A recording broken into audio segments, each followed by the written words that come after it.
శ్రీ గురుభ్యో నమః. శ్రీమాత్రే నమః. మా భక్తి టీవీని ప్రోత్సహిస్తున్నటువంటి మా ప్రేక్షకులందరికీ ధన్యవాదాలు తెలియజేస్తూ, ఖగోళంలో వచ్చేటటువంటి మార్పులు ఒక్కొక్కసారి మనకి గ్రహాల కూటమి వల్ల 5 గ్రహాలు, 4 గ్రహాలు, 6 గ్రహాలు ఇలాగా ఒక్కొక్కసారి 8 గ్రహాలు కూడా కలుస్తూ ఉంటాయి. 8 గ్రహాలు కూడా ఒకే ఒక రాశిలోకి వచ్చేస్తాయి. కేతు ఒక్కటి మటుకు వేరుగా ఉంటారు. లేదా కేతువుతో కలిసి మిగతా 7 గ్రహాలు వెరసి 8 గ్రహాలు ఒక రాశిలో ఉంటాయి.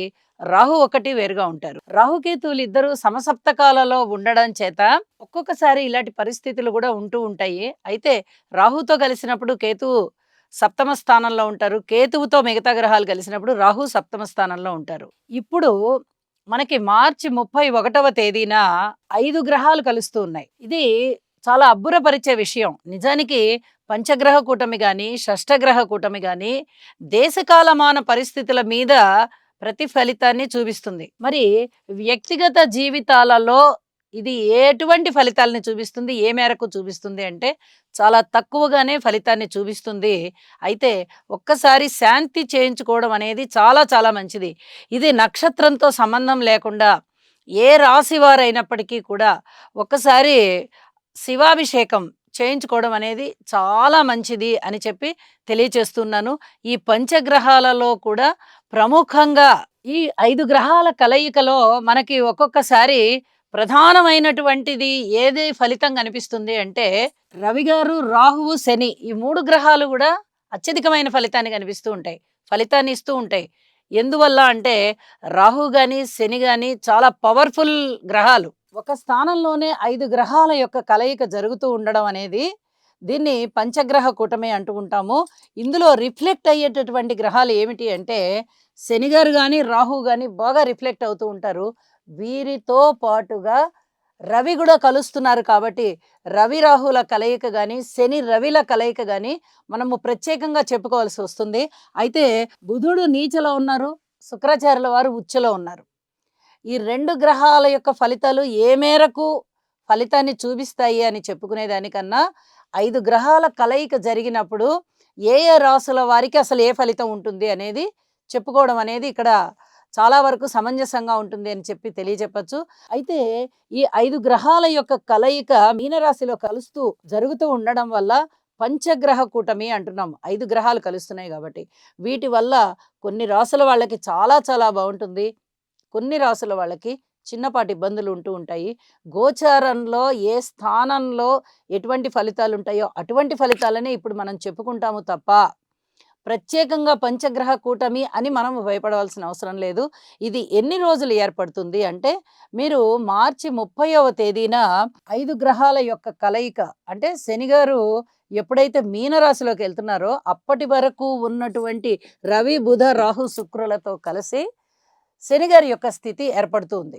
ఇది ఎన్ని రోజులు ఇలా ఉంటుంది అంటే 14 రోజుల కాలం ఉంటుంది.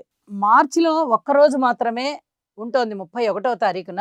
ఇక ఏప్రిల్ నెలలో 13 రోజుల కాలం రవి గారు ఇక్కడే ఉంటున్నారు మీనరాశిలో. ఏప్రిల్ 14వ తేదీ ఉదయం మళ్ళీ ఆయన మారిపోతున్నారు. అంటే నిండుగా 13 రోజుల కాలాన్ని తీసుకున్నాము. ప్లస్ మార్చిలో ఒక్కరోజు కాలాన్ని తీసుకున్నాము. వెరసి మొత్తం పంచగ్రహ కూటమి ఎన్ని రోజుల పాటు కొనసాగుతూ ఉంటుంది అంటే 14 రోజుల పాటు కొనసాగుతూ ఉంటుంది. కాబట్టి ఈ 14 రోజులకి అన్ని రాసుల వారికి ఎటువంటి ఫలితాలు ఉండబోతున్నాయి అనేది మనం ఇప్పుడు తెలియచెప్పుకుంటూ ఉన్నాము. సింహరాశి వారికి, సింహరాశి వారికి అష్టమ స్థానంలో 8వ స్థానంలో పంచగ్రహ కూటమి ఏర్పడుతోంది. మరి ఏమైనా బాగుంటుందా అంటే ఒక్క శుక్రాచార్యుల వారే యోగిస్తారు.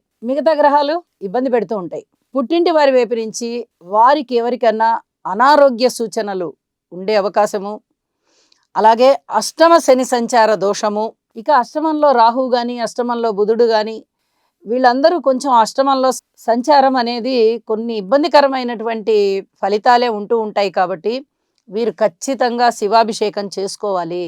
అలాగే శని గారికి తైలాభిషేకం చేయాలి. ఇక్కడ ఇంకో విషయాన్ని కూడా తెలియచెప్పాలి. రవి రాహుల కలయిక కూడా అష్టమంలోనే ఉంటూ ఉన్న కారణం చేత ఆదిత్య హృదయ పారాయణ చేసుకోవడం కూడా చాలా చాలా మంచిది.